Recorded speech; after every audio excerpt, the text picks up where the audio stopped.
है ना। इसमें हम लोग एटॉमिक रेडियस पढ़े थे। ओए, एटॉमिक रेडियस पढ़े थे। अब जो है आयनिक रेडियस भी पढ़ लिए थे। नया टॉपिक होगा आयोनाइजेशन एनर्जी, है ना। Next periodic properties ionization energy. किसको कहते हैं आयोनाइजेशन एनर्जी? किसको कहते हैं? हाँ, जितना एनर्जी लगता है कि इलेक्ट्रॉन को निकालने में। हाँ, यही तो बताया है। कहाँ से? ऑर्बिट से। हाँ, बोल रहा था वो। ठीक है। जितना amount of energy outer most orbit से, इलेक्ट्रॉन को निकालना है आउटर मोस्ट ऑर्बिट से, है ना। किसी भी एटम के आउटर मोस्ट ऑर्बिट से इलेक्ट्रॉन निकालने में जो एनर्जी लगे उसको आयोनाइजेशन एनर्जी कहते हैं। सुन लिए? किसको कहते हैं आयोनाइजेशन एनर्जी? किसी भी एटम के आउटर मोस्ट ऑर्बिट से इलेक्ट्रॉन निकालने में जो एनर्जी लगता है उसको आयोनाइजेशन एनर्जी कहते हैं। एनर्जी क्यों लगता है? इलेक्ट्रॉन निकालने में एनर्जी क्यों लगता है? तो इसलिए लगता है कि सारे के सारे इलेक्ट्रॉन्स न्यूक्लियस के फोर्स ऑफ अट्रैक्शंस में रहते हैं। तो न्यूक्लियस इलेक्ट्रॉन को अपने तरफ खींचा हुआ है और उससे इलेक्ट्रॉन हम निकाल रहे हैं। तो वो जो फोर्स ऑफ अट्रैक्शन न्यूक्लियस लगा रहा है अपनी तरफ, उतना एनर्जी तो देना पड़ेगा ना, तभी तो इलेक्ट्रॉन निकलेगा।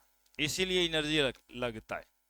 फोर्स ऑफ अट्रैक्शन, जितना ज्यादा फोर्स ऑफ अट्रैक्शन से पकड़े हुए होगा उतना ज्यादा एनर्जी लगेगा। जितना ज्यादा फोर्स ऑफ अट्रैक्शन से वो इलेक्ट्रॉन न्यूक्लियस से पकड़ाया हुआ होगा उतना ही ज्यादा एनर्जी लगेगा, है ना। That is called ionisation energy. 28 number. And periodic table पढ़ रहे हैं आप?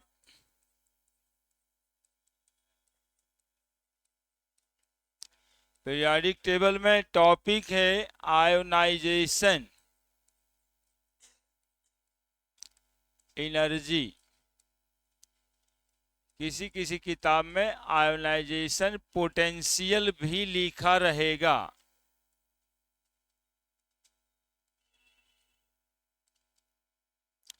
हेडिंग बना दीजिए ionization energy, ionization potential.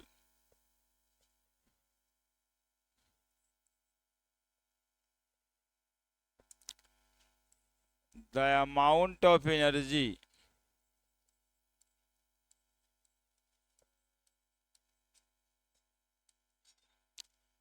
that required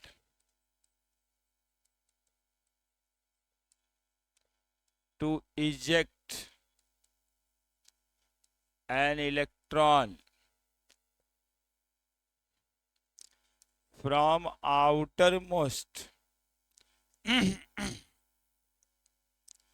from outermost orbit, orbital जहां पे होगा orbital of atom of element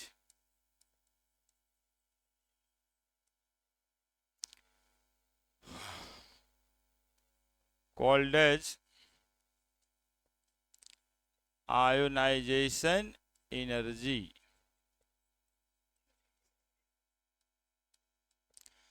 Since the electron is attracted, electrons are attracted by nuclear force of attraction, nuclear force of, लोग तंग क्यों कर रहा है? आप पढ़िए, अब हो तो गया, अब उतना देर से वो कर रहे होंगे, अब आ गए हैं तो पढ़िए। मेन काम तो यही करने आए ना। since the electrons are attracted by the nuclear force of attraction,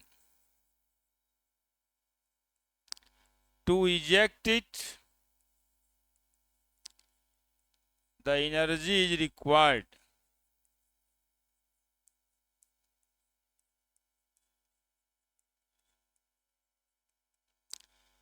Ionization energy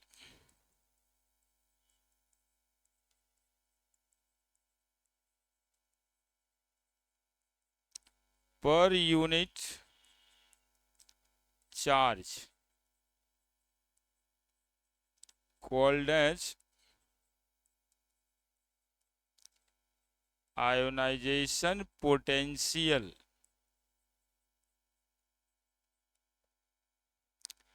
IP ionisation potential बराबर आयोनाइजेशन एनर्जी पर यूनिट चार्ज।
समझे क्या लिखें?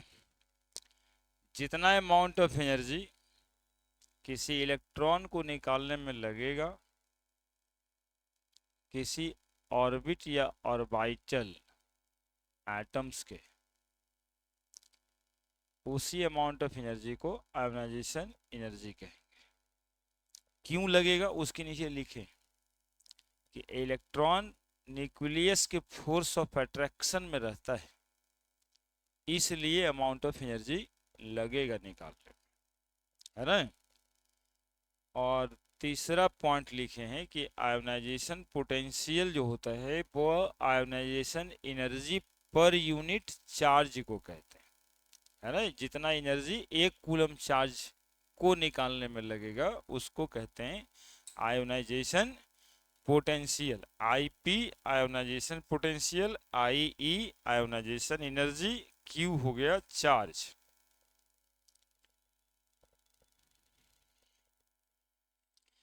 The amount of energy that required to eject an electron from outermost orbit or orbital of atom of element called as ionization energy। चूंकि electrons यहाँ पे ये nucleus है और बाहर में इलेक्ट्रॉन्स रहता है ऑर्बिट्स में।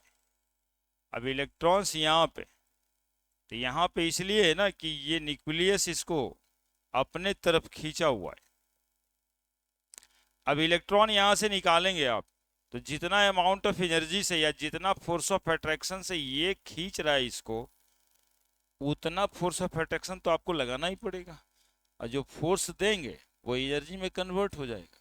क्योंकि वर्क डन बराबर पढ़े हैं आप, फोर्स इनटू डिस्प्लेसमेंट, तो आप फोर्स ही लगाएंगे, डिस्प्लेसमेंट तो इलेक्ट्रॉन का हो ही जाएगा ना, तो फोर्स इनटू डिस्प्लेसमेंट बराबर work done, that is energy. क्या, इसीलिए जहां पे फोर्स लगता है हम लोग केमिस्ट्री में उसको कह देते हैं कि एनर्जी लगेगा। क्यों लगेगा एनर्जी, क्लियर है। आयोनाइजेशन एनर्जी पर यूनिट चार्ज, एक चार्ज बॉडी को यहां से निकालेंगे तो उसी अमाउंट ऑफ एनर्जी को हम क्या कह देंगे, आयोनाइजेशन पोटेंशियल कह देंगे। क्लियर है, किसी को कोई दिक्कत?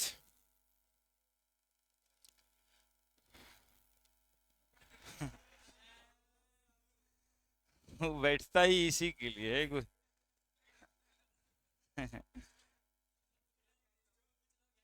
पूछो।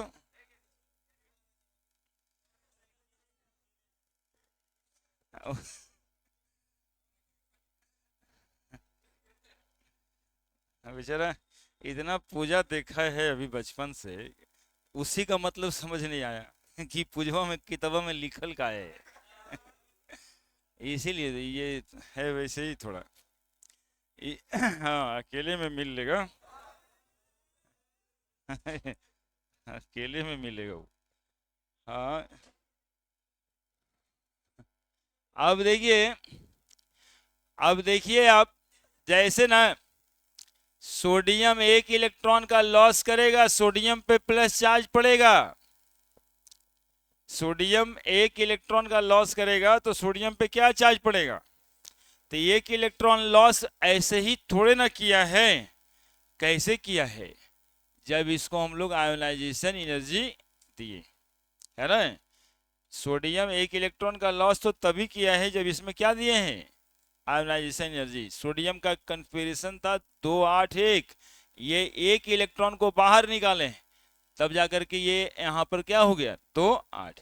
तो that required certain amount of energy, उसी एनर्जी की बात कर रहे हैं कि उस इलेक्ट्रॉन को निकालने में जो एनर्जी लगेगा उसको हम लोग आयोनाइजेशन एनर्जी कहेंगे। अब देखिएगा दूसरा एनर्जी लिखेंगे successive ionisation energy. Successive ionisation energy क्या होता है, आयोनाइजेशन एनर्जी तो आयोनाइजेशन एनर्जी ही होता है, नया शब्द जुड़ा है सक्सेसिव। तो याद कीजिए, मैग्नीशियम 12 होता है, इसका कॉन्फ़िगरेशन 2 8 2 होता है। तो इलेक्ट्रॉन जो है ना वो एक एक करके निकलता है, इलेक्ट्रॉन दोनों साइमल्टेनियस एक साथ नहीं निकलता है, क्योंकि हर बार फोर्स ऑफ अट्रैक्शन बदल जाता है। जैसे यहाँ 12 प्रोटॉन 12 इलेक्ट्रॉन को अट्रैक्ट कर रहा था, एक इलेक्ट्रॉन आप निकाल देंगे तो फिर 12 प्रोटॉन कितना इलेक्ट्रॉन को अट्रैक्ट करेगा, 11। तो मैग्नीट्यूड बढ़ गया ना, फोर्स ऑफ अट्रैक्शन का मैग्नीट्यूड बढ़ गया, तो फिर अलग अमाउंट ऑफ एनर्जी लगेगा। तो ऐसे केसेस में आयोनाइजेशन एनर्जी को क्लासिफाई किया जाता है, first ionization energy, second ionization energy, और इसको बोलते हैं सक्सेसिव आयोनाइजेशन एनर्जी। जहां से 3 इलेक्ट्रॉन निकलना होगा वहां भी first ionization energy, second ionization energy और थर्ड आयोनाइजेशन एनर्जी। और टोटल आयोनाइजेशन एनर्जी की बात करेंगे तो फिर first second third ionisation energy को जोड़ेंगे तब टोटल आयोनाइजेशन एनर्जी निकलेगा। तो ऐसे ही केसेस के लिए सक्सेसिव, मैग्नीशियम से पहले कितना इलेक्ट्रॉन निकालना है, एक। अब ये क्या बन गया, Mg पे प्लस, आयोनाइजेशन एनर्जी फर्स्ट 2 8 2, ये हो गया 2 8 1। मैग्नीशियम प्लस से एक इलेक्ट्रॉन फिर निकालेंगे, Mg पे 2 प्लस 2 8 1, और यहाँ हो जाएगा 2 8। अब देखो इसको ऐसे लिखेंगे, आयोनाइजेशन एनर्जी 2 कहेंगे इसको। अब इसको हम लोग ऐसे लिखेंगे, Mg यहाँ है, देखते रहना, Mg एक इलेक्ट्रॉन और एक इलेक्ट्रॉन, कितना इलेक्ट्रॉन हुआ, 2 इलेक्ट्रॉन लॉस किया, mg प्लस ये mg प्लस से कट जाएगा। देखो इधर पांडे जी बताएगा कैसे कट जाएगा। हाँ ये ज्ञानी ज्ञानी बाबू, हाँ भूल गए थे। mg से mg प्लस कैसे कटेगा, देखे कितना ध्यान में रहता है वो। ई एम जी इधर है, वो इधर में इधर से इधर लेके आएंगे तो माइनस हो जाएगा ना, वो प्लस में है एम जी, और इस टर्म को उधर लेके जाएंगे तो अपने आप क्या हो जाएगा, that is by the cut, जोड़ने से कट जाएगा दोनों, है ना। जैसे मैथ का इक्वेशन रहता है क्या, 10 माइनस एक्स बराबर 20 रहता है, तो 10 माइनस 20 बराबर माइनस एक्स से ना लिखते हैं, तो ये 10 इधर 20 इधर से उधर गया तो माइनस हुआ कि नहीं हुआ, तो वही एम जी इधर से इधर आया तो कटेगा। तो एम जी 2 इलेक्ट्रॉन, अब यहां पर क्या बच गया, एम जी 2 प्लस। अब जो अमाउंट ऑफ एनर्जी यहां पे लगेगा ना बाबू आयोनाइजेशन एनर्जी, ये सम होगा of first ionization energy and second ionization. तो आयोनाइजेशन एनर्जी ऑफ मैग्नीशियम ऐसे लिखा जाएगा कि आयोनाइजेशन एनर्जी ऑफ मैग्नीशियम बराबर first ionization energy plus second ionization. Similarly similarly ध्यान से देखिएगा ज्ञानी बाबू, आप ही को दिखा रहे हैं, अल्युमिनियम 13 कितना, आप लोग को बोलना है अब, 2 8 3, क्या तीनों इलेक्ट्रॉन एक साथ निकाल देंगे, नहीं। क्यों नहीं निकालेंगे, क्योंकि हर बार फोर्स ऑफ अट्रैक्शन का मैग्नीट्यूड बदल जाएगा, तो हर इलेक्ट्रॉन निकालने में, वो तीनों इलेक्ट्रॉन निकालने में अलग अलग अमाउंट ऑफ एनर्जी लगेगा, सेम नहीं लगेगा, 10 जूल 5 जूल का ही अंतर होगा, लेकिन अंतर होगा।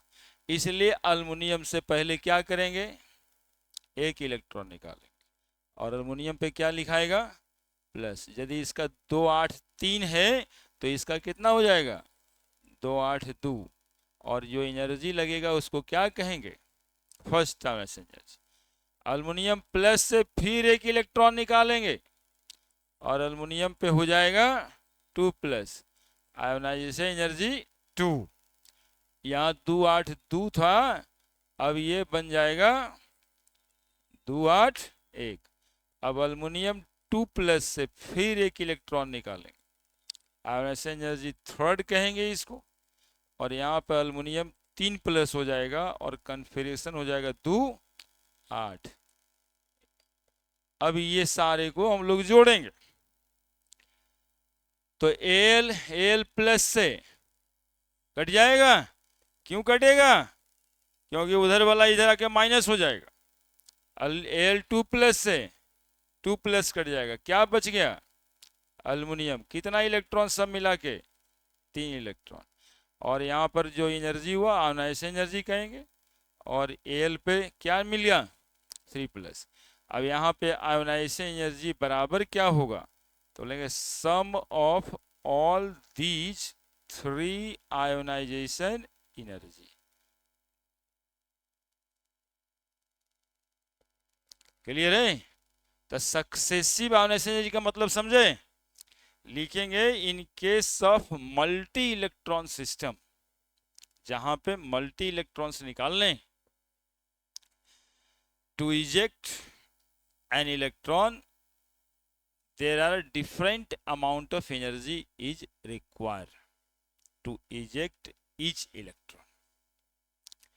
In this case, ejection of electron is not a simultaneous phenomenon, it is a successive phenomenon. Simultaneous phenomenon का मतलब होता है एक साथ कर लेते, तीनों निकाल देते, तो ऐसा नहीं होता, it is a successive, बारी बारी कर करके निकाला जाता है।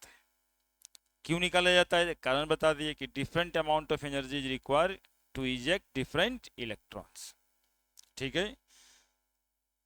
They called as first ionization energy, second ionization energy, third ionisation energy. लिखो, फिर डिफिनेशन लिखा देते, जो बातें हुआ है लिखा देते हैं। सक्सेसिव आयोनाइजेशन एनर्जी, जल्दी से लिखने का काम फुल कंसंट्रेशन में, तभी समझ में आता है। है ना। सबसे पहले उस जगह को आवाहन किया जाता है ज्ञानी बाबू जहां आप बैठे हुए हैं, है ना, बैठे हुए हैं पूजा स्थल में और देख रहे हैं वहीं से सिनेमा, तो न पूजा होगा न सिनेमा बढ़िया देख पाएंगे। और लोग पूछेगा क्या कर रहे हैं ज्ञानी बाबू, कहे पर हमरा अपने पता नहीं हम क्या कर रहे हैं। इसलिए बैठिए, थोड़ा आह्वान कीजिए कि कोचिंग में बैठ गए, सर आगे पढ़ा रहे हैं और हमको पढ़ना है। एक दो मंत्र यदि सरस्वती माता का आता है तो उसका आह्वान कीजिए। अरे उसको पढ़ने दो, तुम लोग आज तंग के लिए रहता है, देखते ना बच्चा है अभी।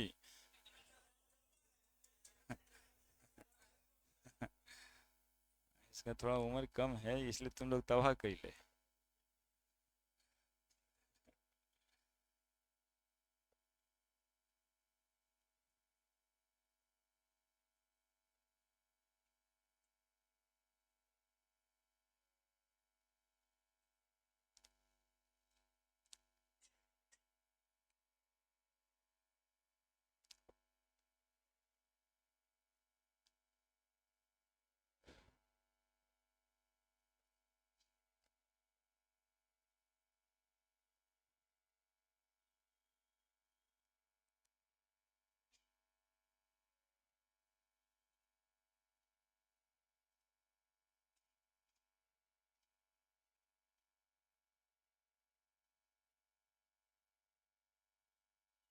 जिनका एक दो क्लास छूटा है वो पीडीएफ भेज देंगे, उससे लिख लीजिएगा, नोट्स बना ही लीजिएगा।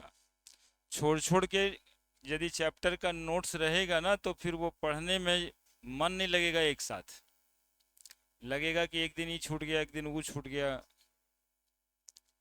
ठीक है, तो आपके आने से पहले जो आज आए हैं उनके लिए बता रहे हैं, दो तीन क्लास हुआ है, दो क्लास हुआ है शायद, तो उसको लिख देना है।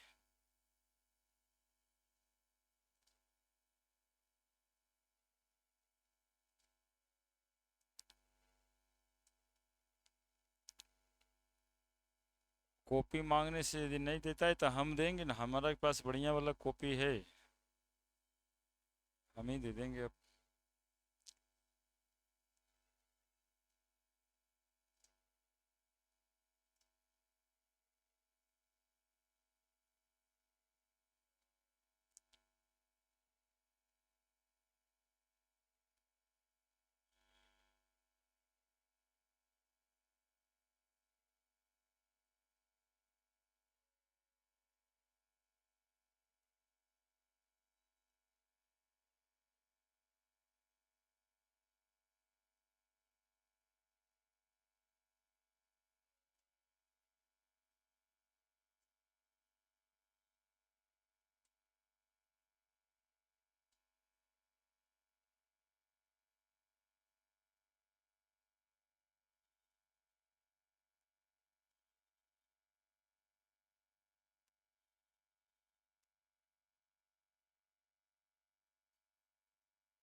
इस बोर्ड पे क्या समझा गया कि किसी भी एटम से इलेक्ट्रॉन यदि दो तीन है उसमें तो सारा इलेक्ट्रॉन एक साथ इजेक्ट नहीं होता है, इलेक्ट्रॉन एक एक करके निकलता है। और वो इसलिए कि सब इलेक्ट्रॉन के निकालने की एनर्जी अलग अलग हो जाती है, और वो इसलिए कि सब पर फोर्स ऑफ अट्रैक्शन का मैग्नीट्यूड अलग अलग होता है। इसलिए different amount of energy required to eject the different electron from outermost orbit. अलग अलग एनर्जी अलग अलग इलेक्ट्रॉन को निकालने में लगेगा। That is why we call successive ionisation energy and as first, second, third ionisation energy. मुख्यतः तो 3 ही इलेक्ट्रॉन निकलता है ना। नहीं, केमिस्ट्री में देखो बहुत सारा बात नहीं कि कभी 2 निकालते हैं कभी 3 निकालते हैं, निकलता ही इतना ही, 1 2 3 4 इलेक्ट्रॉन में तो शेयरिंग होने लगता है। जिसको 4 इलेक्ट्रॉन होता है वो शेयर करता है, और जिसको 6 7 इलेक्ट्रॉन होता है, 5 6 7 इलेक्ट्रॉन होता है आउटर मोस्ट ऑर्बिट में, वो गेन करता है। तो निकालने वाली बात खत्म हो गई यहीं पे। अरे 8 तक में वैलेंसी जाता है, तो पहला दूसरा तीसरा 3 इलेक्ट्रॉन रहेगा तो आप निकालोगे, 4 इलेक्ट्रॉन रहेगा तो आप शेयर कराओगे। अब 5 6 7 रहा तो गेन कराओगे, 1 इलेक्ट्रॉन गेन करेगा, 2 इलेक्ट्रॉन गेन करेगा, 3 इलेक्ट्रॉन गेन करेगा। बात कहता हूँ केमिस्ट्री में ये सब तो होता कितना देर के लिए, इतना ही देर के लिए क्या। अब 8 वाला को तो कोई मतलब ही नहीं है लॉस करना और गेन करने से, ठीक है। तो 7 हुआ, 3 लॉस कराना है, 3 गेन कराना है, 1 को शेयर कराना है। पहला से तीसरा तक लॉस होगा, चौथा में शेयरिंग, 5वां 6ठा 7वां इलेक्ट्रॉन रहा तो वो क्या करेगा, गेन करेगा। उसके लिए अगला टॉपिक पढ़ना रहता है इलेक्ट्रॉन गेन इंथैल्पी, है ना, इलेक्ट्रॉन गेन करने में जो एनर्जी लगेगा। उतार लिए। तो नेक्स्ट पॉइंट है ejection of electron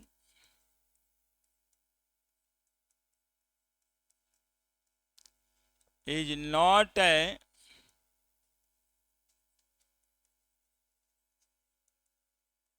simultaneous phenomenon.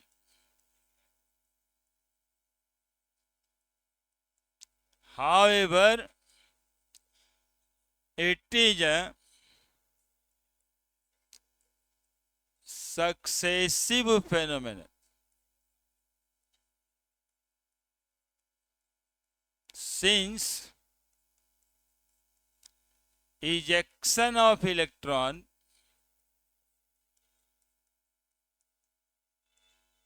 occurs one by one. Ejection of electron is not a simultaneous phenomenon. However, it is successive phenomenon. Since ejection of electron occurs one by one. As it happen, ऐसा क्यों होता है, as it happen due to different force of attraction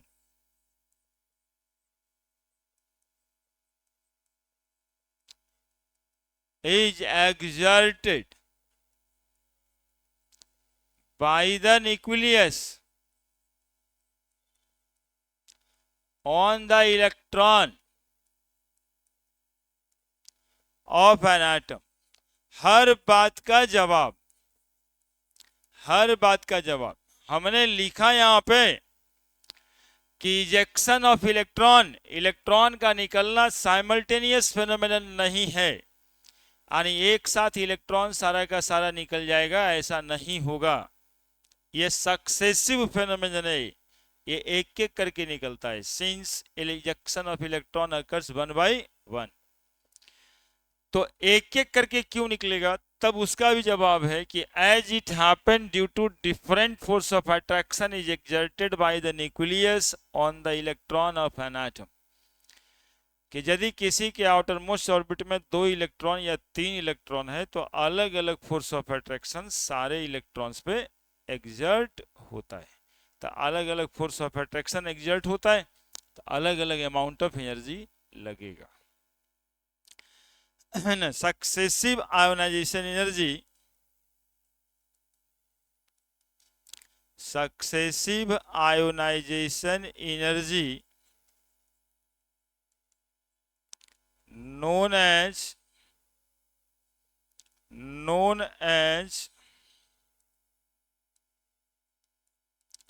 first I लिखेंगे तो समझ जाओगे ना, ionization energy लिखें, first ionization energy, second ionization energy, third ionisation energy.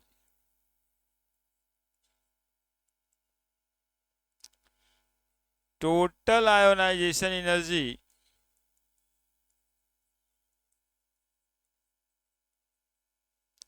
of the atom in such a case is the sum of first, second, third ionisation energy, जिसमें जितना electrons रहे। लिखिए ना,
total ionisation energy of atom in such a case, such as case नहीं, such a case is the sum of first, second, third ionisation energy. क्या बोल रहे हैं हम, समझ रहे हैं आप? हमने बताया कि यदि किसी एटम के लास्ट ऑर्बिट में 3 इलेक्ट्रॉन निकालना है तो ये एक साथ तीनों इलेक्ट्रॉन नहीं निकाला जाता है, यह साइमल्टेनियस फिनोमेनन नहीं है। इलेक्ट्रॉन्स हम एक एक करके निकालते हैं। क्यों करते हैं ऐसा? तो बताए कि सारे इलेक्ट्रॉन पे न्यूक्लियस फोर्स ऑफ अट्रैक्शन लगाता है, तो अलग अलग इलेक्ट्रॉन्स पे अलग अलग फोर्स ऑफ अट्रैक्शन लगेगा। तो आयोनाइजेशन एनर्जी भी हर एक इलेक्ट्रॉन का अलग अलग होगा, जिसको हम लोग सक्सेसिव आयोनाइजेशन एनर्जी कहेंगे, और इसको first, second, third ionisation energy कहते हैं। तो फिर एक एटम का टोटल आयोनाइजेशन एनर्जी क्या होगा? तो हम बताए कि यदि एटम से 3 इलेक्ट्रॉन निकला है तो first, second, third ionisation energy को जोड़ देंगे तो वो टोटल आयोनाइजेशन एनर्जी के बराबर होगा। क्लियर है? Next, ionization energy depends on. अब हमें ये जानकारी लेनी है कि किसकी आयोनाइजेशन एनर्जी कम और किसकी ज्यादा। आयोनाइजेशन एनर्जी डिपेंड्स ऑन, पहला न्यूक्लियर चार्ज,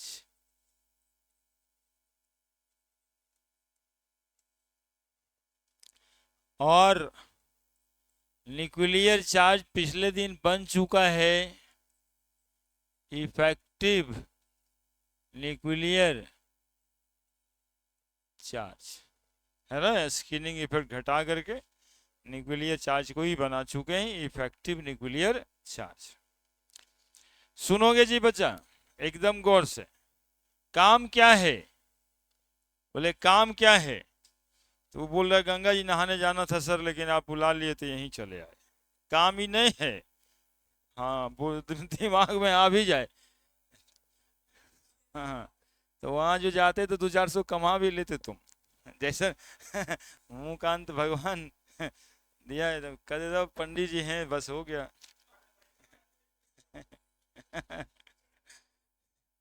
देखो काम क्या है, यदि बोले तो ऐसे समझो कि सर काम है यहाँ पे इलेक्ट्रॉन निकालने का, ठीक है, और ये कितना एनर्जी लगेगा।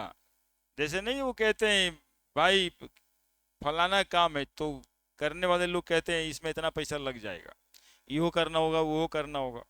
तो यहाँ पर वैसी संदर्भ में पूछे काम क्या है, तो इलेक्ट्रॉन निकालना है। तुम ही लोग सोचना, देखो एकदम गौर से सोचना, इलेक्ट्रॉन यहां से निकालना है या इलेक्ट्रॉन यहां से निकालना है, ये बात पे एनर्जी डिपेंड करेगा कि ना करेगा?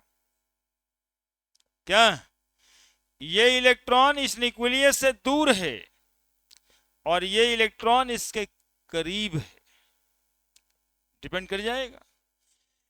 इस न्यूक्लियस में कभी 4 प्रोटॉन और कभी 10 प्रोटॉन रहता है कि नहीं रहता है? हर एटम में अलग अलग प्रोटॉन। तो 4 प्रोटॉन इलेक्ट्रॉन को खींचेगा तो अलग एनर्जी, 10 प्रोटॉन इलेक्ट्रॉन को खींचेगा तो अलग एनर्जी। तो आयोनाइजेशन एनर्जी डिपेंड्स ऑन, तो पहला बात लिखेंगे इस चार्ज के बारे में और दूसरी बात लिखेंगे दूरी के बारे में। ये दो बात तो फिक्स्ड है, उसके बाद कोई बात होगा। आयोनाइजेशन एनर्जी डिपेंड्स ऑन, किस बात पे डिपेंड करेगा, एकदम दिमाग में हटा लीजिए कि पहला तो प्रोटॉन की संख्या यानी न्यूक्लियर चार्ज पे डिपेंड करेगा, और दूसरा जिस इलेक्ट्रॉन को निकालना है वो न्यूक्लियस से दूर कितना है इस पे डिपेंड करेगा। क्यों करेगा? क्योंकि कूलम साहब कहे थे कि फोर्स जो होता है वो होता है के Q1 Q2 by are square. तो जितना ज्यादा चार्ज होगा उतना ज्यादा फोर्स लगेगा, जितना ज्यादा फोर्स लगेगा उतना ज्यादा आयोनाइजेशन एनर्जी लगेगा। जितना दूरी होगा उतना कम फोर्स लगेगा, उतना कम आयोनाइजेशन एनर्जी लगेगा, है ना। दूर में इलेक्ट्रॉन है, पांचवा घर में इलेक्ट्रॉन है, आप आराम से निकाल सकते हैं, कम में एनर्जी देके निकाल सकते हैं। दूसरा घर में इलेक्ट्रॉन है, आपको ज्यादा एनर्जी लग जाएगा, ठीक है। तो दो बात यहां फोटो से क्लियर है। पहला है न्यूक्लियर चार्ज, और इसमें हम लोग लिखने वाले हैं कि न्यूक्लियर चार्ज यदि ग्रेटर है, इंक्रीज कर रहा है या हाइयर है तो फोर्स ऑफ अट्रैक्शन हाई होगा, और फोर्स ऑफ अट्रैक्शन हाई होगा तो आयोनाइजेशन एनर्जी भी हाई होगा। क्यों? क्योंकि force directly proportional to Q1 into Q2। सांकेतिक भाषा में सब बात लिख दी, अब इसी को लैंग्वेज में लिख देंगे। Has the nuclear charge increases the force of attraction। ये जो भाषाएं में लिखते हैं ना, ये तो आपके पढ़ने के लिए है कि एक दो महीना बाद आपको रिवीजन करना होता है तो लैंग्वेज क्या लिखेंगे ताकि वो याद रहे। As the nuclear charge increases force of attraction by the nucleus on electron increases, so more amount of energy, more amount of energy required to eject an electron।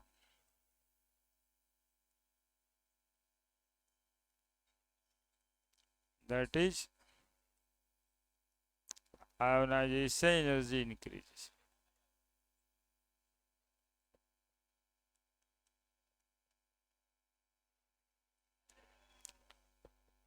लो लिखो जल्दी से, as the nuclear charge increases. ऐसे क्या करते रहता है जी?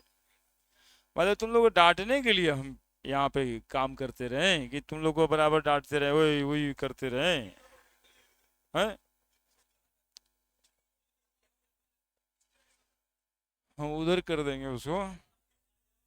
अकेले अकेले बैठेगा तो तुम पढ़ेगा, तुम्हारे लिए भी फायदा है।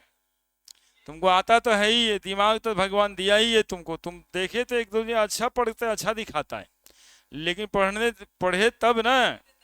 हाँ, अभी देखो तुमको मोछ भी नहीं आया है, अभी तुम कुछ कर सकते हो।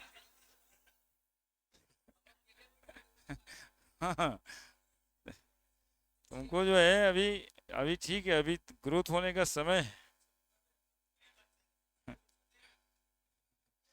अब बोलता होगा, लेकिन अभी वो कर सकता है, कर सकता है। थोड़ा सा सेपरेट हो जाओ इस सब से, यानी में साथे रहते हो ना, अब ज्यादा बोलते हो इसलिए ऐसे करता है सब। देखो क्या लिखे, हल्ला कम करना। As the nuclear charge increases, nuclear charge जैसे जैसे बढ़ेगा, force of attraction by the nucleus on the electron increases, nucleus के द्वारा इलेक्ट्रॉन पर अट्रैक्शन इंक्रीज होगा। So more amount of energy required to eject an electron, इसलिए ज्यादा amount of energy लगेगा एक इलेक्ट्रॉन को बाहर निकालने में। That is ionization energy increases. ऐसे केस में आयोनाइजेशन एनर्जी क्या होगा, ज्यादा होगा। बोलो क्या दिक्कत है, कुछ कोई दिक्कत नहीं होना चाहिए, है तब बता दो।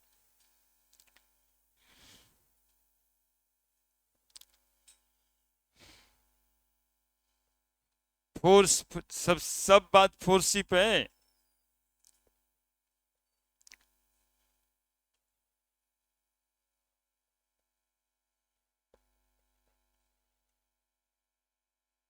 न्यूक्लियर चार्ज जैसे जैसे बढ़ेगा ना एनर्जी बढ़ेगा। सिंपल बात, एक लाइन का यहाँ पे, न्यूक्लियर चार्ज बढ़ेगा, फोर्स ऑफ अट्रैक्शन बढ़ेगा, और फोर्स ऑफ अट्रैक्शन बढ़ेगा तो आयोनाइजेशन। बस बस यही एक लाइन नहीं मिला यहाँ से, लिखा था तो जल्दी करो, कुछ कुछ कुछ करने लगता है तब ना।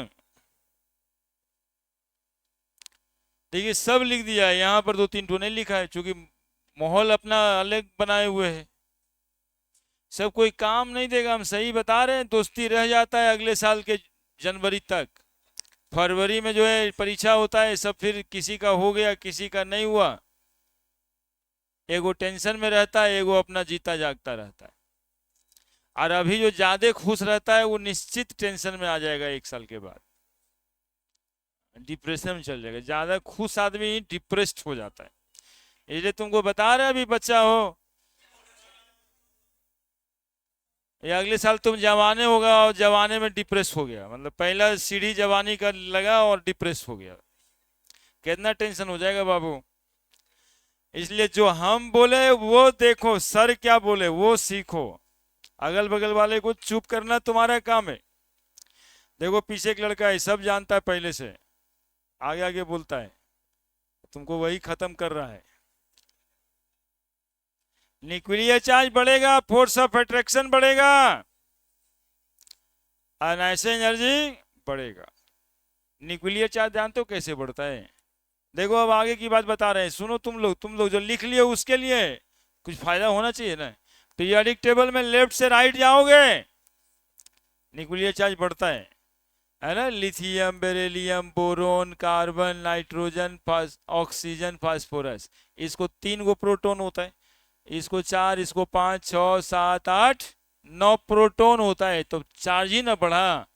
9 प्रोटॉन मतलब 9 पॉजिटिव चार्ज, तो न्यूक्लियर चार्ज बढ़ा तो आयोनाइजेशन एनर्जी क्या हो जाएगा, बढ़ जाएगा। आयोनाइजेशन एनर्जी इंक्रीज है। देखो छोटा में लिखें, फिर लिखेंगे छोटा में लिखें, एक दो बार बताएंगे तभी ना सीखोगे।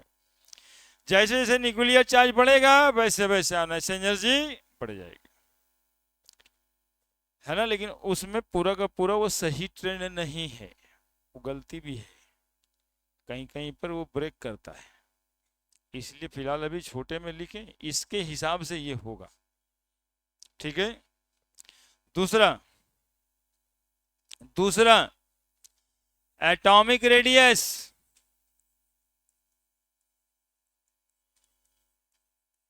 समझा चुके हैं बाबू। यदि रेडियस जहां से इलेक्ट्रॉन निकालना है ज्यादा होगा तो फोर्स ऑफ अट्रैक्शन कम होगा, और फोर्स ऑफ अट्रैक्शन कम हुआ तो इलेक्ट्रॉन निकालना आसान होगा। आसान होगा मतलब आयोनाइजेशन एनर्जी कम होगा। ठीक है। As the atomic radius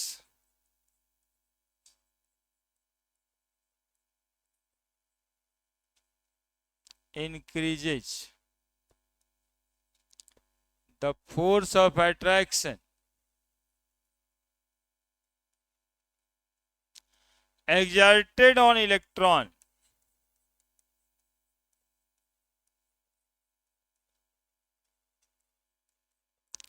by the nucleus of an atom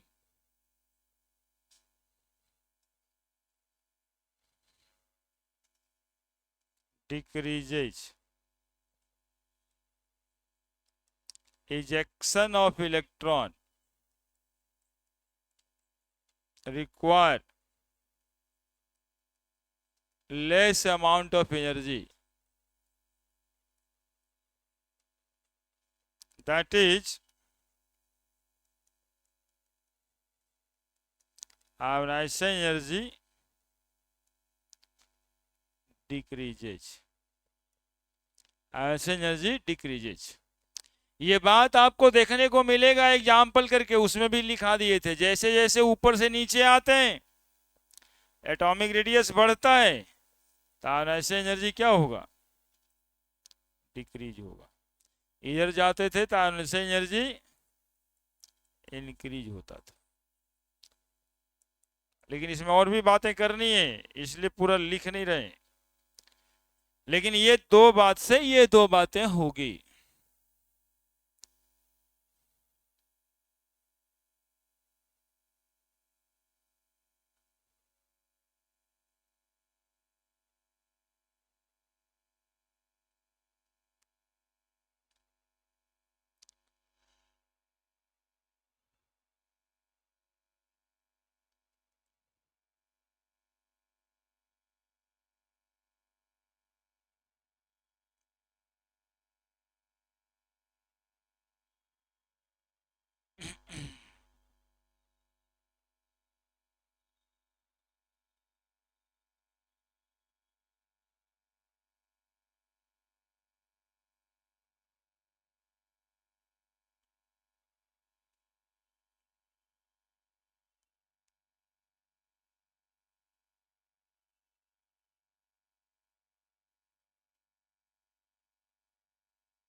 लिख दिए, कोई दिक्कत? अब दिक्कत वाला बात, ये दो को सीधा सीधा बात था। तीसरा, ionization energy also depends on half filled and full filled atomic orbital.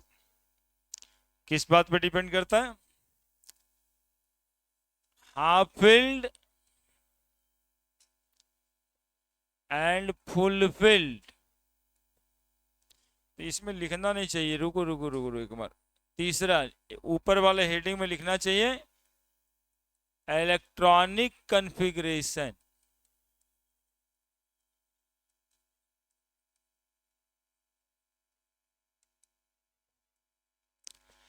आने की आयोनाइजेशन एनर्जी किस बात पे डिपेंड करता है? तीसरा में electronic configuration, half filled and full field.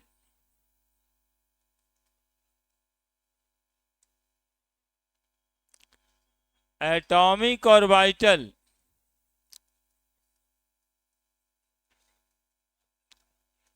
are more stable,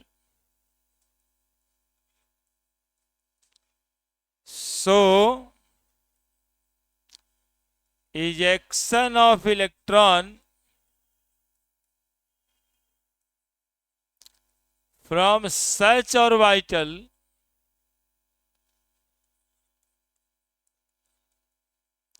require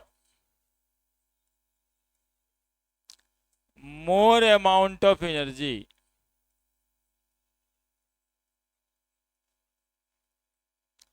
That is, in such case, ionization energy is greater.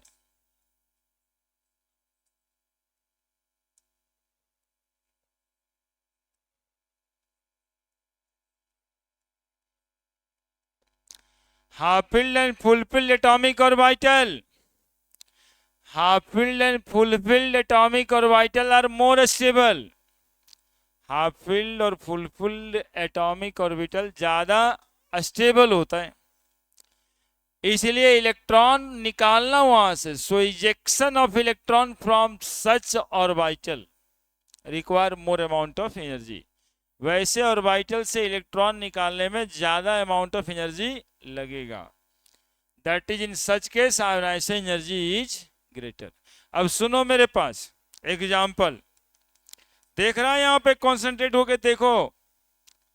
Beryllium और बोरोन का एग्जाम्पल लेते हैं। बेरिलियम का atomic number 4, configuration 1s2 2s2,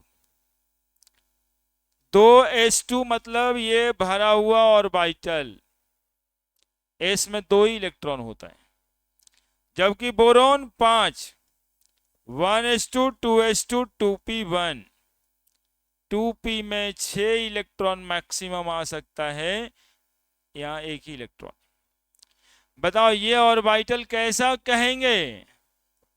full filled atomic orbital. अब आपसे पूछा जाएगा कि एनर्जी इलेक्ट्रॉन निकालने में बेरिलियम से ज्यादा लगेगा कि बोरोन से ज्यादा लगेगा? तो आपका आंसर होगा कि ionization energy of beryllium is greater than ionization energy of boron. ये आंसर। क्यों? रीजन क्या है? तो रीजन ये है कि बेरिलियम में फुल फिल्ड ऑर्बिटल है। Since beryllium has full filled atomic orbital. और देखिए एक लाइन और बता देते हैं पहले, तब लिखिएगा। दूसरा एग्जाम्पल, नाइट्रोजन और ऑक्सीजन। देखिए नाइट्रोजन का 7 होता, ऑक्सीजन का 8, 1s2 2s2 2p3, p में 3 इलेक्ट्रॉन, एटॉमिक स्ट्रक्चर में ऐसा भरने को बताए थे। ऑक्सीजन में 8, 1s2 2s2 2p4, देखिएगा कितना इलेक्ट्रॉन, 1 2 3 और 1 4। अब बताइए हाफ फील्ड है कौन वाला? ये हाफ फील्ड है, और हाफ फील्ड एटॉमिक ऑर्बिटल ज्यादा स्टेबल होता है इसके कंपैरिजन में। अब इलेक्ट्रॉन इससे निकालना है, इलेक्ट्रॉन इससे निकालना है, कहां पे कम एनर्जी लगेगा? ऑक्सीजन पे, चूंकि नाइट्रोजन का फुल फिल्ड ऑर्बिटल है। तो ionisation energy of nitrogen is greater than ionisation energy of oxygen. क्यों? सिंस, बोलो आगे answer, since nitrogen has half filled, nitrogen has half filled atomic orbital. अब लिख दो, है ना? तो इलेक्ट्रॉनिक कॉन्फ़िगरेशन पर भी इलेक्ट्रॉनिक कॉन्फ़िगरेशन पर भी आयोनाइजेशन एनर्जी डिपेंड करता है। यदि इलेक्ट्रॉन हाफ फील्ड और फुल फील्ड एटॉमिक ऑर्बिटल में प्रेजेंट है तो इलेक्ट्रॉन निकालना वहां से मुश्किल होगा मतलब ज्यादा अमाउंट ऑफ एनर्जी की जरूरत होगी।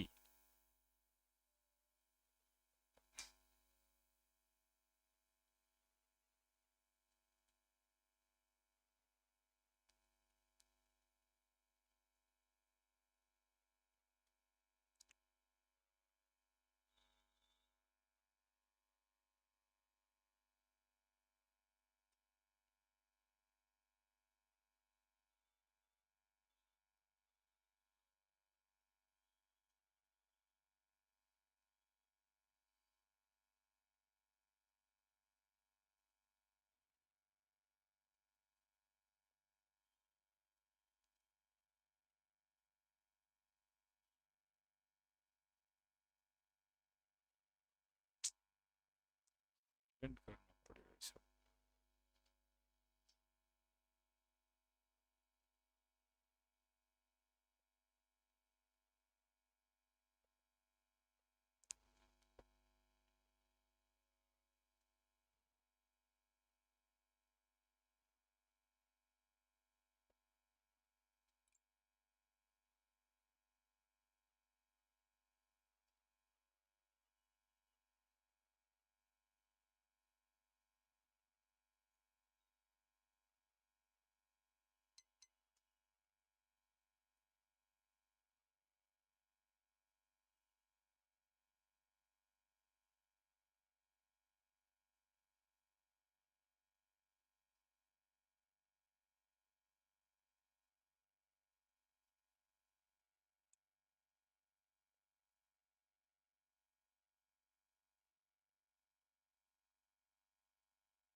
लिख दिए।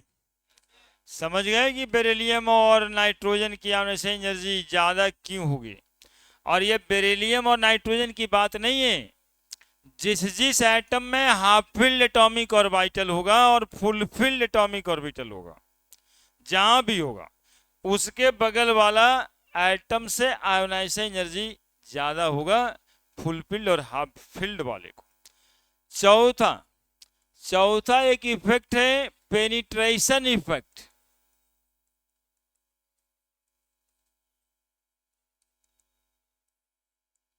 Of orbital, penetration effect of orbital. देखिएगा, समझिएगा इस इफेक्ट को भी। न्यूक्लियस, एटॉमिक ऑर्बिटल एक,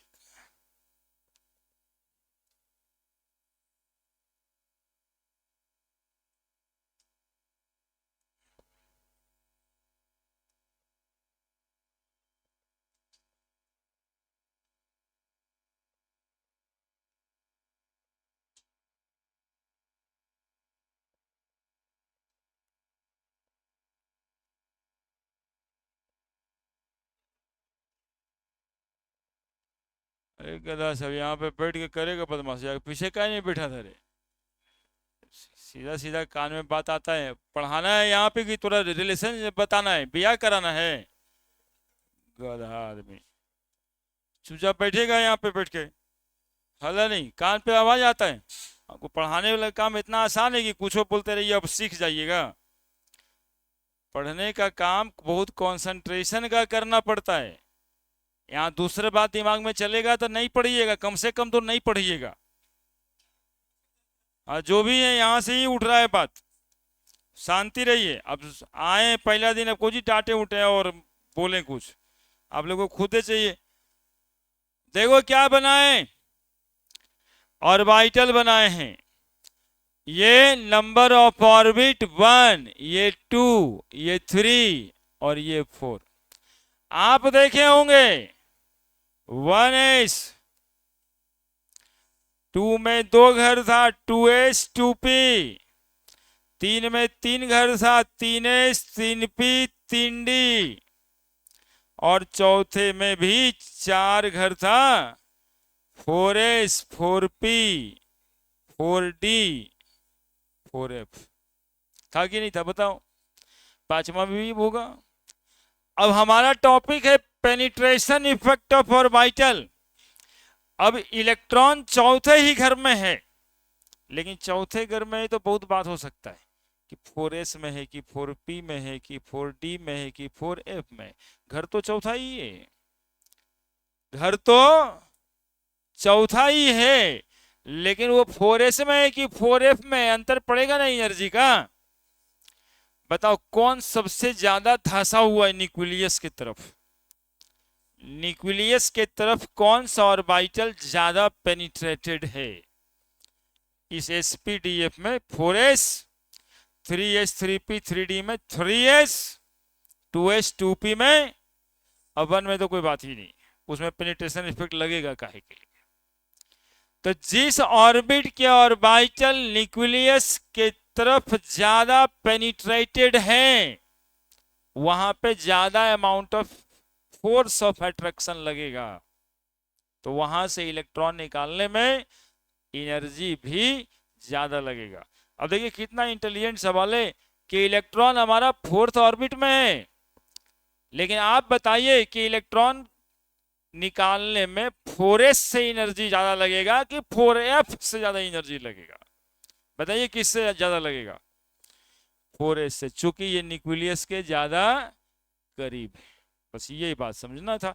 यही बात समझने की अब दिमाग में रहेगा, ये हमेशा के लिए रह जाएगा यदि हमारी बात को सुनो।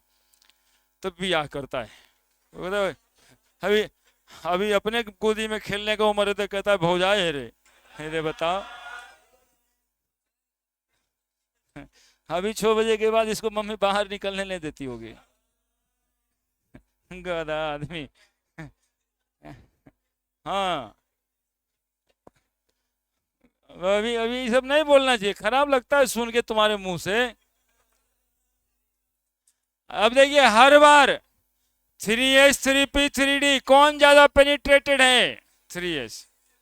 हम लोग तुरंत कह देंगे कि चौथे घर में इलेक्ट्रॉन है ना, तो सबसे ज्यादा एनर्जी 4s से निकालने में लगेगा और सबसे कम एनर्जी 4f में लगेगा। कोई पूछेगा क्यों, तो कहेंगे 4s ऑर्बिटल न्यूक्लियस के तरफ ज्यादा पेनिट्रेटेड है, ज्यादा धंसा हुआ है, ज्यादा घुसा हुआ है। कौन सा ऑर्बिटल? s ऑर्बिटल, है ना, किसी का भी s ऑर्बिटल। 2s 2p में ज्यादा किसका? तो 2s का, है ना। तो यही बात इसमें लिखना है।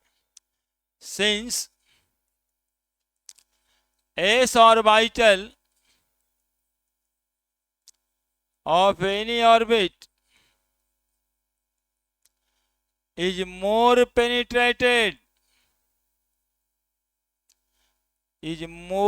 penetrated towards the nucleus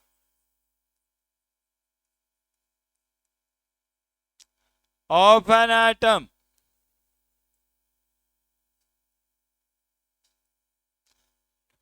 since s orbital of any orbit is more penetrated towards the nucleus of an atom, the ejection of electron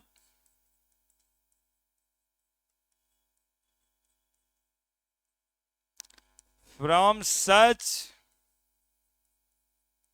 an orbital require more amount of energy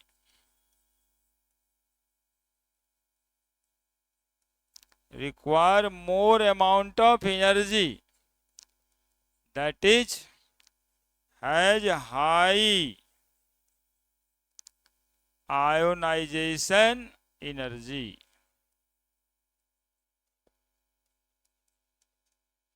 तो अकॉर्डिंग टू आयोनाइजेशन एनर्जी ज्यादा लगेगा 4s में, तब 4p में, तब 4d में, तब 4f में। 3s से इलेक्ट्रॉन निकालने में ज्यादा एनर्जी लगेगा 3p से 3d। 2s से इलेक्ट्रॉन निकालने में ज्यादा एनर्जी लगेगा 2p से। और 1s और 1p तो होता नहीं है, इसलिए उसमें जरूरत नहीं है। चलिए, पूरी बात पेनिट्रेशन इफेक्ट हो गया। ये 4 बात पे आयोनाइजेशन एनर्जी डिपेंड करता है। कौन कौन 4 बात पे? बोलिएगा मेरे साथ, कौन कौन 4 बात था? पहला न्यूक्लियर चार्ज, दूसरा एटॉमिक रेडियस, तीसरा इलेक्ट्रॉनिक कन्फिगरेशन, और चौथा पेनिट्रेशन इफेक्ट। एगो पांचवा स्क्रीनिंग इफेक्ट लाएंगे।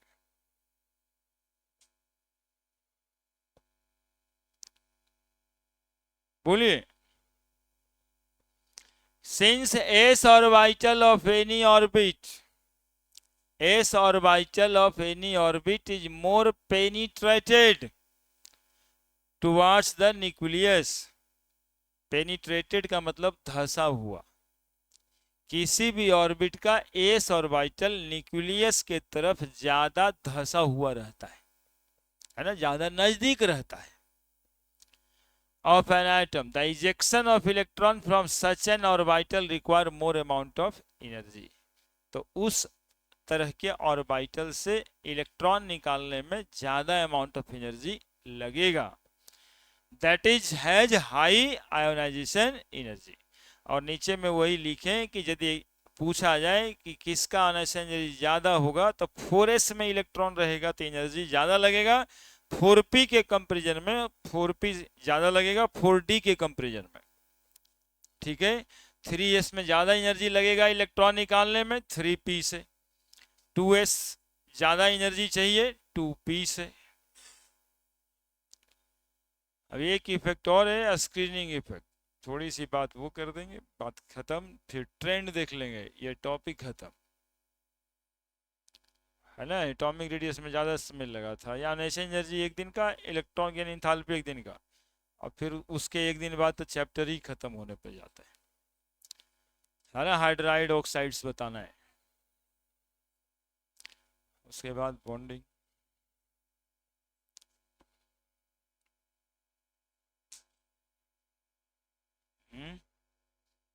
उसके बाद ऑर्गेनिक भी शुरू करेंगे किसी दिन, संडे उंडे को। हाँ, पढ़ने के मूड में आ जाए सब तबे ना। अभी तक घरे से आए हैं, अभी तक घाट पर वाला बात चल रहा है। 1-2 दिन में शांति मिल जाएगा। ये सब बच्चा का आम कैरेक्टर है। घाट पे गया था, जो देखा वो दूसरे को दिखाने की कोशिश करेगा अपनी आंखों से, है ना। सब धृतराष्ट्र बनेगा और सब संजय बनेगा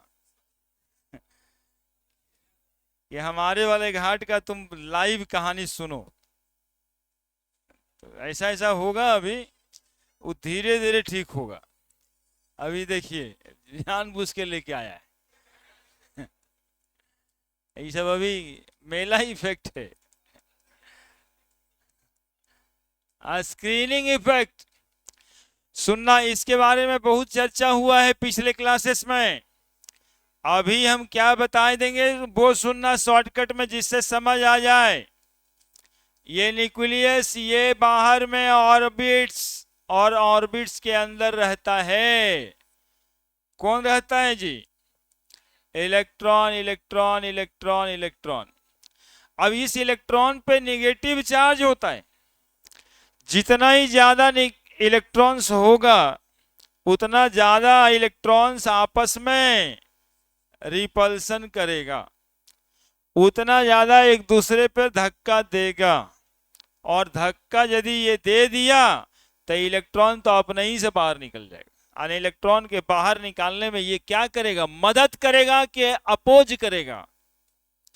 मदद करेगा ना जी। इलेक्ट्रॉन आपस में रिपेल करता है। इसी इफेक्ट को स्क्रीनिंग इफेक्ट कहते हैं। हमको भी इलेक्ट्रॉन निकालना है, और उधर सब मिल के इलेक्ट्रॉन को क्या कर रहा है, धक्का दे ही रहा है, तो निकालना आसान हो जाएगा।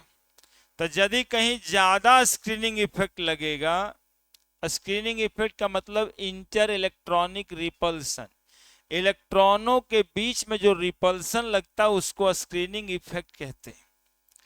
तो जब ये रिपल्सन हो रहा है तो बाहर वाले इलेक्ट्रॉन को तो भगा ही रहा है, तो यहां यदि ज्यादा स्क्रीनिंग इफेक्ट होगा तो इलेक्ट्रॉन निकालना आसान हो जाएगा, कम ही अमाउंट ऑफ एनर्जी देंगे तो इलेक्ट्रॉन निकल जाएगा। यानी higher the screening constant lesser the ionisation energy, higher the screening constant lesser the ionisation energy. और स्क्रीनिंग कांस्टेंट कैसे निकलता है पिछली क्लास में कैलकुलेट करके निकलवाए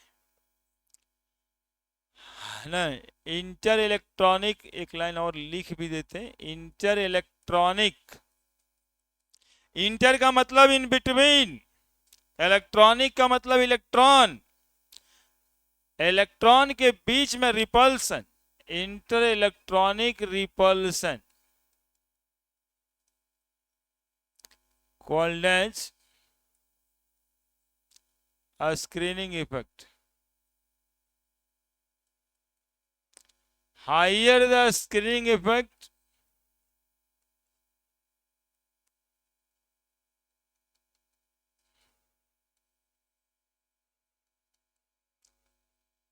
lesser the ionization energy। बस और क्या, नीचे जाते हैं तो स्क्रीनिंग इफेक्ट बढ़ता है, चूंकि इलेक्ट्रॉन की संख्याएं बढ़ती है ना। नीचे जाते हैं मतलब कहां जाते हैं, नीचे पीरियोडिक टेबल में नीचे जाते हैं, क्रॉस द ग्रुप है ना, ऊपर लिथियम, नीचे सोडियम, पोटेशियम, रुबेडियम, सीजियम, तो इलेक्ट्रॉन की संख्या काफी बढ़ जाएगी, घर काफी बढ़ जाएगा, तो स्क्रीनिंग इफेक्ट इंक्रीज करेगा, स्क्रीनिंग इफेक्ट इंक्रीजेज, जिसके वजह से आयोनाइजेशन एनर्जी डिक्रीज कर जाए। बोलो क्या दिक्कत है जी?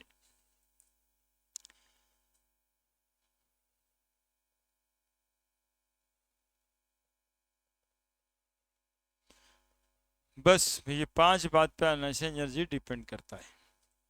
अब इसका ट्रेंड देखेंगे पीरियोडिक टेबल में, आयोनाइजेशन एनर्जी कैसे बढ़ता और कैसे घटता है।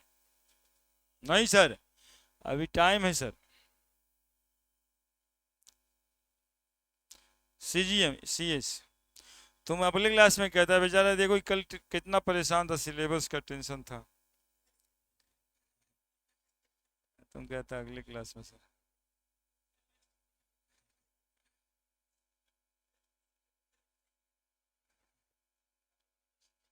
तो थोड़ा सा ज्यादा पढ़ते हैं ना, और ये तो हो ही जाएगा, अब हो ही गया ना।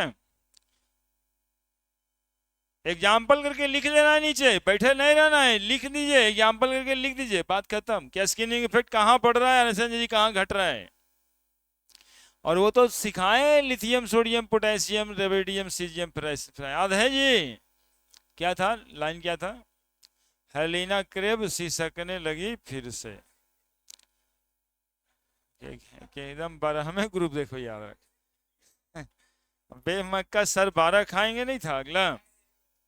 साइंस से लेने लायक है, तिजोरी हाफराब हो गया, बेनबटा करोड़पति मोटर वाला, मैंने टिकरी उनसे खाया फिर से रूस गया, करोना ईरानी बोली नहीं पढ़ोगे तो पिटोगे, कॉपर चांदी सोना, तब जान सीडी देख रही होगी। डायरेक्टे न डायरेक्ट ही दिखाता है ना। फिर बाल गंगा, इंडियन तिलक, कसिए जैसन पढ़वे, नाना पापा वो सब बीमार, ओसो से टेपो चुरा लिया। अब फिर कल बाहर आई आंटी, और है नहीं अरे करोना जीरोक्स रूटीन का। हाँ, बारात आई या बाहर आई, इतना सब था। ये देखिए पूरा पीटी पढ़ दिए हम, आप लोगों को तो मजाक मजाक लग रहा था। देखिए, now trend of ionisation energy in periodic table. Lithium, beryllium, boron, carbon, nitrogen, oxygen, fluorine. इधर में तो कोई बात नहीं है, sodium, potassium, rubidium, caesium, francium. देखो जी बच्चा, इधर से इधर जाते हैं, पहले 2 मिनट देखिएगा, लिखिएगा नहीं। उधर से जैसे इधर आते हैं न्यूक्लियर चार्ज बढ़ता है, क्योंकि यहाँ पे न्यूक्लियर चार्ज 3 प्रोटॉन के बराबर है, यहाँ पे न्यूक्लियर चार्ज 9 प्रोटॉन के बराबर है।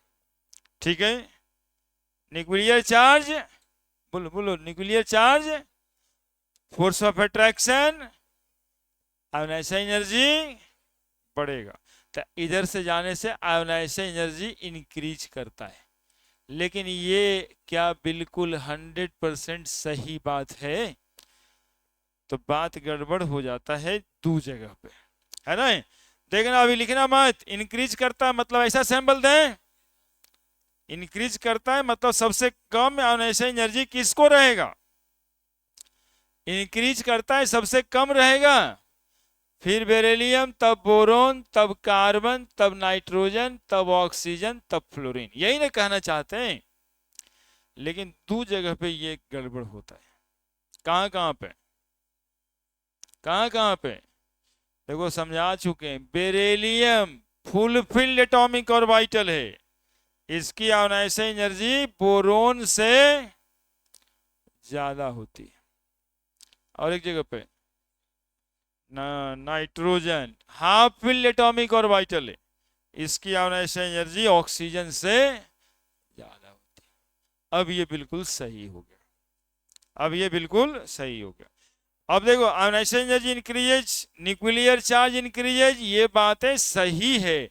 लेकिन यहां दो बातों में अंतर पड़ा हुआ है, उसका कारण अलग है। यहां पे कह देंगे फुल फिल्ड एटॉमिक ऑर्बिटल। क्यों है ऐसा? तो फुल फिल्ड एटॉमिक ऑर्बिटल। और नाइट्रोजन के पास क्यों है हाफ फिल्ड एटॉमिक ऑर्बिटल। अब ये बात पूरी हो गई। और नीचे जाते हैं यदि, है ना, तो इफेक्टिव न्यूक्लियर चार्ज कांस्टेंट हो जाता है। इफेक्टिव न्यूक्लियर चार्ज कांस्टेंट हो जाता है, मतलब इस पर कोई बात डिपेंड नहीं करेगा। तो क्या बढ़ता है? Screening effect increases. Screening effect क्या बढ़ रहा है? Screening effect increases. ऐसे न्यूक्लियर चार्ज के बारे में पूछा जाए तो nuclear charge increases, nuclear charge minus screening effect बराबर इफेक्टिव न्यूक्लियर चार्ज, ये दोनों बराबर बढ़ता है ताकि ये क्या हो जाए? कांस्टेंट। तो एटॉमिक रेडियस क्या होगा यहाँ पे? इंक्रीजेज। तो ionisation energy decreases without any feeling. लिख दीजिए बस, इतना ही तो बात करना है।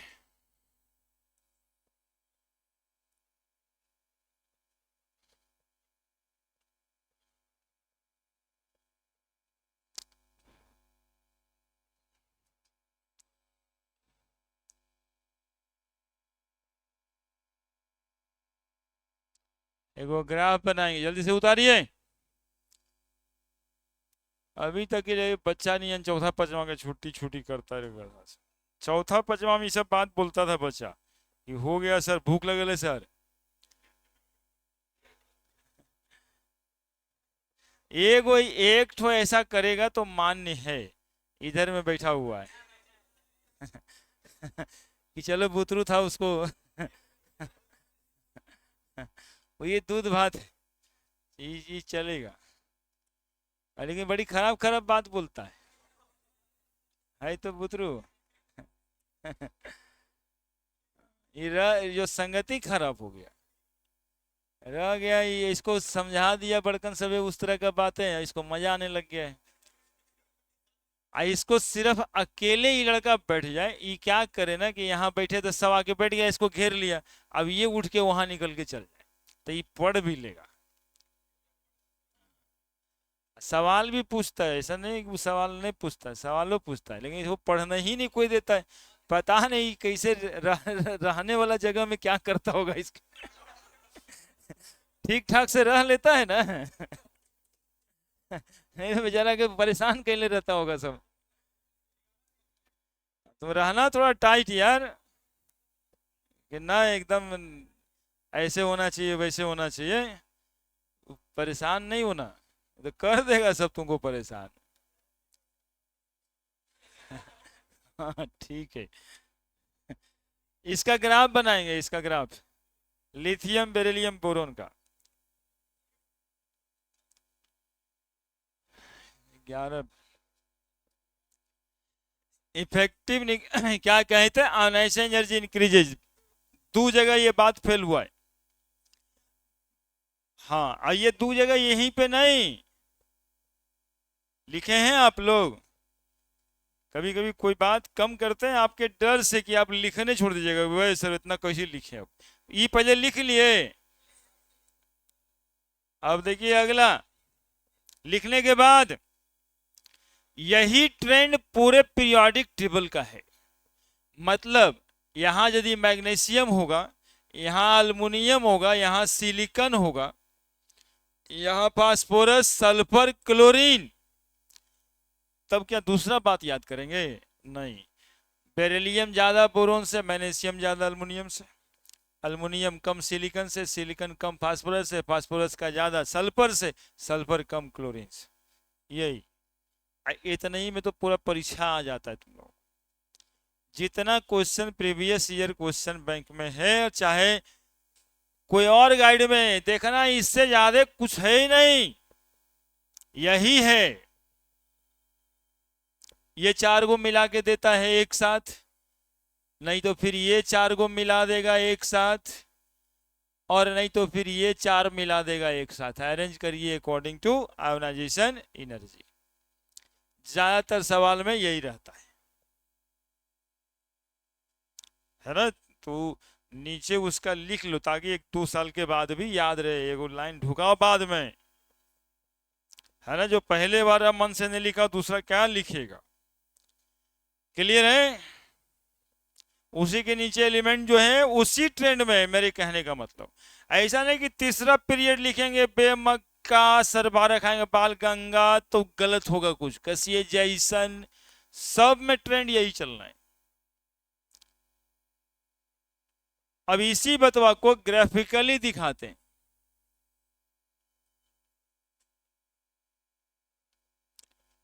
देखना, आयोनाइजेशन एनर्जी इधर जेड सबसे कम लिथियम का, पीरियड में जाएंगे, सबसे कम लिथियम का, बेरिलियम का उससे ज्यादा, बेरिलियम से बोरोन का कम, बोरोन का कम, कार्बन का ज्यादा, कार्बन से ज्यादा नाइट्रोजन का, नाइट्रोजन से कम ऑक्सीजन का, ऑक्सीजन से ज्यादा फ्लोरीन का। कौन कौन सा एलिमेंट हो गया भाई? Beryllium, boron, carbon, nitrogen, oxygen. गड़बड़ हो गया कुछ, एक एलिमेंट ज्यादा हो गया।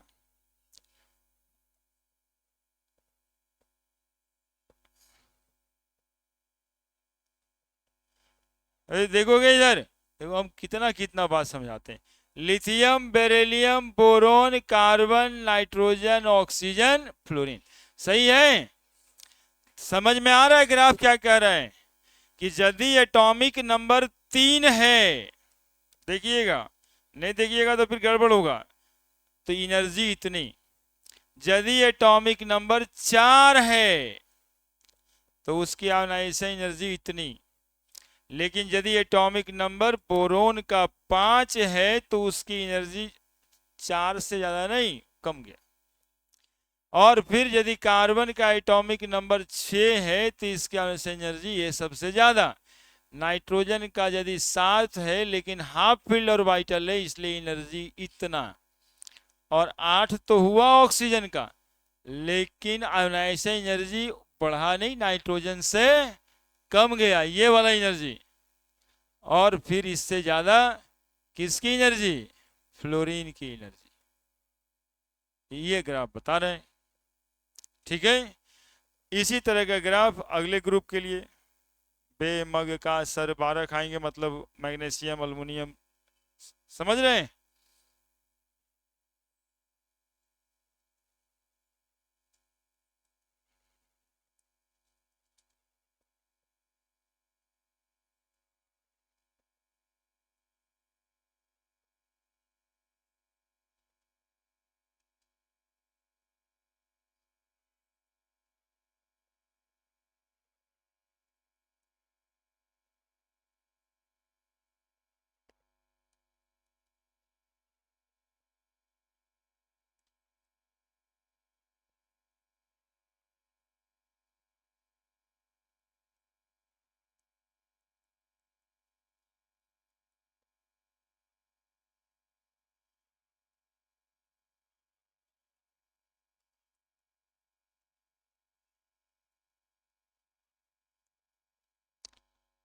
ग्रुप में बनाने की जरूरत है नहीं, वो नीचे ज्यादा डिक्रीज ही करता है, कोई वेरिएशन तो है नहीं।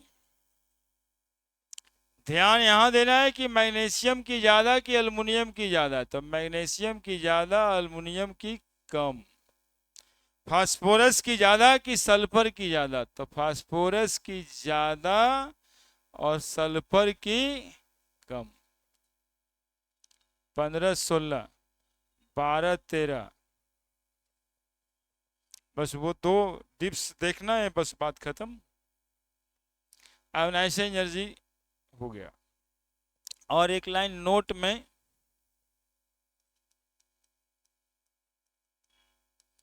Generally ionisation energy third is greater than ionisation energy second, greater than ionisation energy first. किसी एटम से यदि 3 इलेक्ट्रॉन निकालना है तो तीसरे इलेक्ट्रॉन को निकालने में सबसे ज्यादा आयोनाइजेशन एनर्जी लगेगा। क्योंकि मान लो कि 13 प्रोटॉन है और 10 ही इलेक्ट्रॉन, तब इलेक्ट्रॉन पे फोर्स ऑफ अट्रैक्शन ज्यादा लग रहा है ना, तो एनर्जी भी ज्यादा लगेगा। यानी 3 इलेक्ट्रॉन निकालना है तो इसमें सबसे ज्यादा मैग्नीट्यूड किसको निकालने में लगेगा? थर्ड आयोन इलेक्ट्रॉन्स को निकालने में, तब सेकंड और तब first. Third ionization energy, second ionisation energy और फर्स्ट आयोनाइजेशन। चलिए बातें हो गई पूरी।